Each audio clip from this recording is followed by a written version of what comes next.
The Nifty Show. Welcome to the Nifty Show. You have both Comms with you today, Joel Comm and that other guy over there. That would be Zach Comm. Hey, Zach.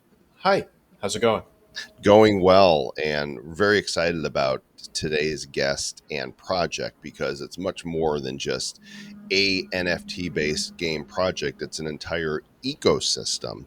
And the game we're going to talk about is called Cosmic Clash, but the ecosystem is the FGL token ecosystem. You guys can go to fgltoken.com, and we're going to welcome the marketing manager and community manager. They are one and the same, Martine Spaans. Welcome to the Nifty Show. Hi, guys. Good to see you. So the FGL token, this kind of makes me think of what Gala has done, on the Gala Games platform. But the FGL token is something that's being created on Wax, which really excites me because we're starting to see a lot more games pop up on Wax. So tell us about FGL. Yeah, so FGL has been around for more than 15 years. It started out in web games, games that were made with Flash. Then we went on to mobile game publishing, and we published a lot of free-to-play games. It's back then we also tried to, our first steps into play-to-earn games, but that was still super early days. That's something that we basically picked up again last year when we really started to seriously look into creating games on the Wax blockchain. And then with our background as a publisher, immediately thought big. We thought hey, why do one game if you can do more? And let's hook them all into the same token. So basically that gives also more value to the token for the token holders because, hey, if they don't like one game anymore, they can grab their tokens and head to the next game. I absolutely love seeing the diversification of utility for single asset types. That's absolutely the direction that the future is going. And now you're one of the first movers on this. So can you tell us something about this first game, Cosmic Clash? Yeah, Cosmic Clash is it's a space battle and questing game. So basically you send your spaceships on missions to earn the token. And then you can use that token to battle other players. And basically, the higher the better you score in your battles, the higher you end up on the leaderboard. And now the leaderboard, that's what it's all about. Because at the end of the season, and we aim for seasons to take about 4 to 6 weeks. At the end of the season, the top positions in that leaderboard will get prizes like NFTs, packs, and whitelistings. Now, it sounds like there's actually multiple game modes that are at the core of this, because you said first you send ships on missions, then what you earn from the mission you use to then engage other players. That's right, yeah. We spent a lot of time to really design a core game loop that is fun. And also engaging, because we really want to reward people that interact with the game. So not just people that, click a screen every 5 minutes, but really something that takes a bit more strategy. So for example, for the battles that you play out, not only the type of ship that you line up for your battle, but also how you line them up can really influence the outcome. Plus, when you start a battle, you never know who you're going to face. So, your enemy might have... You can never, fully prepare for the lineup of your enemy. But after you've done the match, and what if you lost, then you do have the option to rematch that same player again, and then sort of adjust your strategy to face him better. So is it turn-based strategy? What kind of battle? No, it's more like auto chess. So the only sort of active player involvement is to do the work before the battle, basically, the lineup of the ships. And after that, you have the choice to either look at the battle animation and learn from that, or you go straight to the battle log and you basically check through the battle log which ships was nuked by which one. So kind of like a Splinterlands approach, right? It's similar as far as I know that one, yeah. Now, the substance of the game is important here. When you say auto chess, that evokes images of a very specific, but also a relatively unknown game format. So how exactly does auto chess work in this context? So here it's the player that you are facing is not sort of is not sort of actively taking part in battles at that moment, but you face the ship lineup that they last used in their last battle. So also the defending party is not, they're not gaining or losing medals, and by medals the leaderboard ranking is determined. It's only like when you're the attacking party you can gain or lose some medals for the leaderboard. So it's asynchronous play, which also has the benefit of guaranteeing that when you're ready to battle somebody, you're going to get a battle immediately. Yeah, definitely. Yeah, we've had some discussions like, can we call it auto chess? Can we call it PvP? Because, like you say, basically it's asynchronous, and it's we we concluded it's very hard to sort of pinpoint sort of that name for it. It's really great for the casual player, right? That doesn't necessarily have a lot of time. They come in, they set up their ships, they go play, and they can walk away.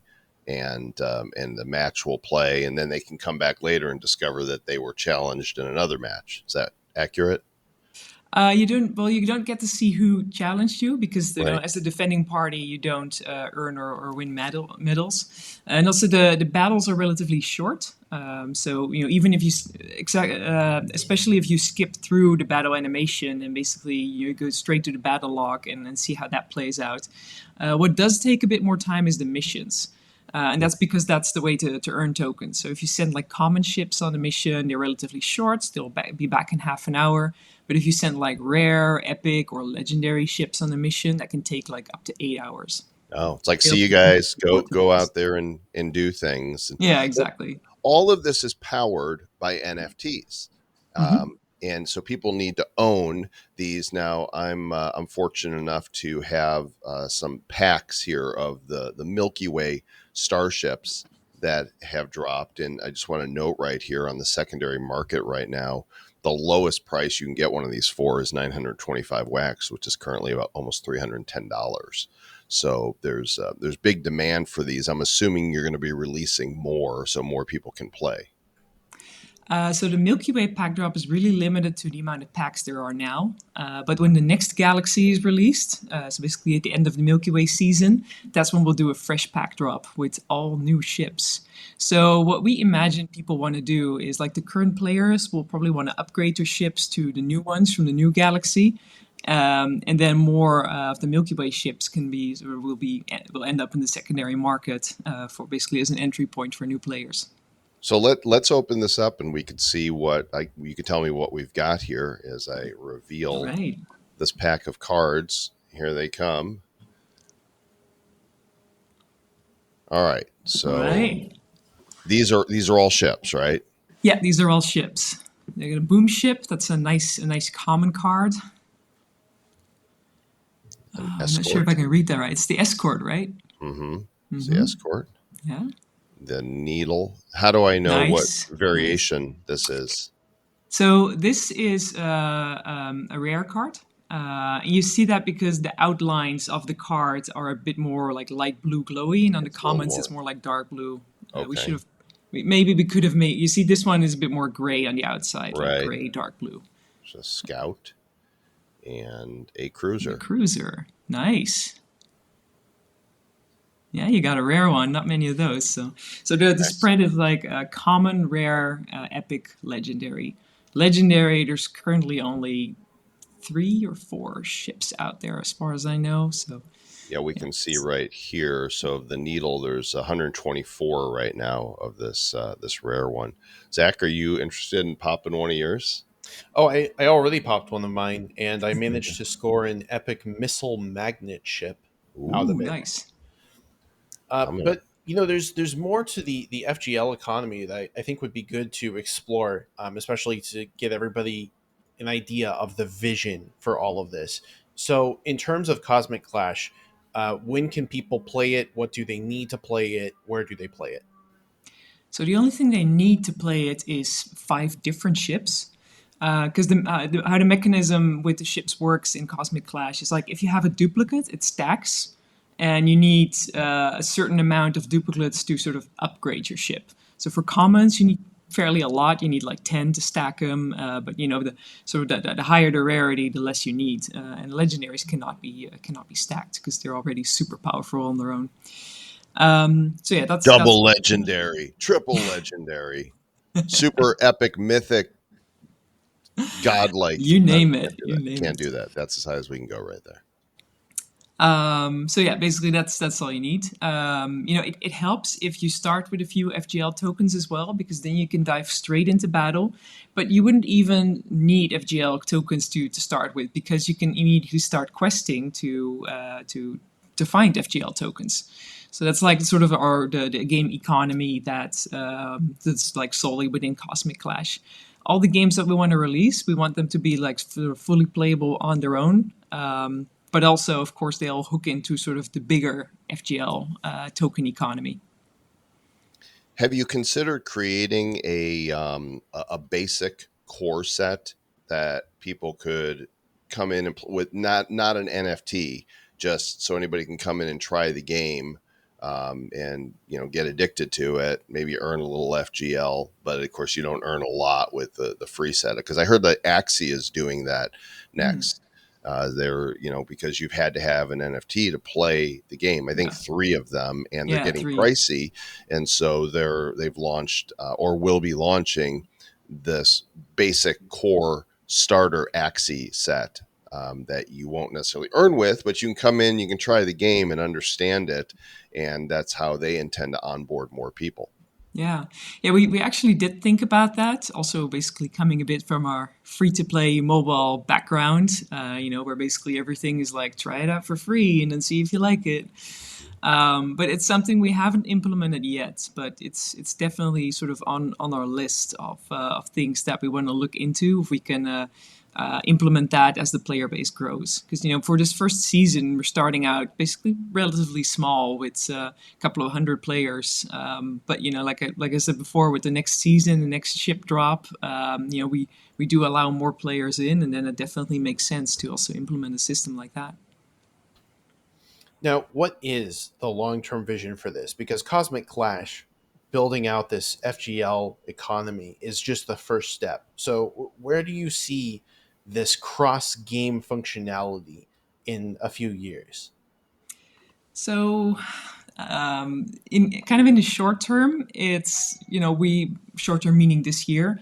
There's multiple games that we want to release that really hook into the FGL token.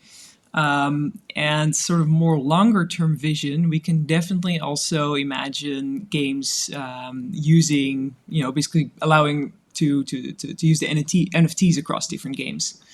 If it makes sense, I don't think it makes sense to use a spaceship in like a cute, fuzzy bunny game or something. But, where it makes sense, we can definitely imagine a Why crossover not? Why like that. not cute fuzzy bunnies in space? I I mean, know. that, Now Or you're you giving know, me game design ideas. if the cute fuzzy bunnies are getting bombed, I can send my missile magnet. yeah. Aw. I found your missile magnet here, Zach. This is a beautiful card. Nice pull there. Yeah, so just for understanding, I'm assuming that 20 is the defense down here in the lower right corner. um, yeah. So the what you got there is an epic card. And epic cards, epic ships, basically, they're not great with attacking, but they're all great for defensive, for the defense side, and they all have like a special ability. So you see that little bit of text down there as well that Mhm. talks a bit more about the special ability for missile This is action. your tank. This is basically, it says, all right, hit me. Yeah, exactly. Hit me, ignore everybody else out there. Look at me. I'm purple, glowy, and impenetrable. Well, at least Yeah. So 20 for times. example, there's also a ship that disables the opponent ships. So that's also like one of those special abilities that the epic cards have. Ooh, I'm looking through the collection here. Look at this badass thing. The Black Yeah, Widow. This is a one of one. this is like the ship that everyone wants. So powerful, it can hit 2 enemies in 1 round. Pew, pew, pew, pew, pew. Yep. It's yeah. The guy who has it, he's very happy with it. I'm sure, and he'd be really happy if he's got it on the marketplace for almost $4,000. So he'd probably be happy to sell that as well. Okay, so can we expect, and it doesn't have to be a promise, but that there will be further ship sales down the line with an expanded roster of available ships to deploy? Yeah, totally. I actually already got a sneak preview of the artwork for the next Galaxy. So I got that sneak preview today, and they'll be, I can already say they will be themed, the ships. So yeah, they will look totally different from the ships from the Milky Way. So that way we really plan to sort of expand the whole galaxy basically. I've jumped into the play game because you've got us whitelisted for the beta, and I don't know exactly what I'm doing, but there's active missions, and I click 3 ships, and I told them go and do things and bring me back stuff. Exactly. So that's what's happening right now, and I can see that I'm going to get a reward here in 30 minutes for sending this level 1 tanker a common card out. It's going to be between 0.11 and 0.18 FGL. Yeah, But and note that those are still sort of closed beta rates. So Okay. next week, actually on Monday the 21st, we release the open beta, and then those values will be locked in. But right now, for all the closed beta testers, we said find bugs, have fun, and we can already reward you a little bit. But this is not sort of the final token numbers. will the numbers be higher or lower? It will be higher. They'll be okay. So right now we're helping. We're sending our ships out. Are our ships gaining experience as well as they're out there on these missions? No, so there's not really sort of an XP system in that way. The only way that you can level up your ships is by stacking the cards. Got it. Awesome. Zach, do you have anything else you'd like to address?